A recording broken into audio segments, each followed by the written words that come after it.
Today I'm showing you how to delete a photo on TikTok on your Android device. Let's get started. Step 1. Open TikTok app.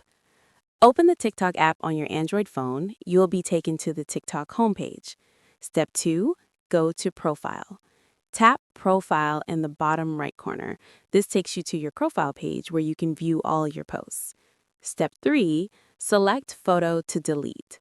Scroll through your profile and tap on the photo post you want to delete to open it. Step 4.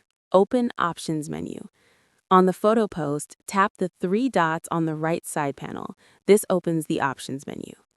Step 5. Find Delete.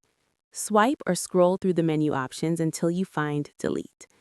Step 6. Tap Delete. A confirmation screen appears with two options. Step 7. Choose Delete Type. You'll see Delete permanently removes the post. Step 8. Confirm deletion. To remove the photo without changes, tap Delete. Confirm by tapping Delete again if prompted. Step 9. Verify deletion. Go back to your profile page. The photo has been removed from your profile and is no longer visible. Recovery option. You can restore deleted posts within 30 days. Go to Settings, Privacy, Activity Center to recover deleted content. And that's it. You've successfully deleted a photo on TikTok on your Android device.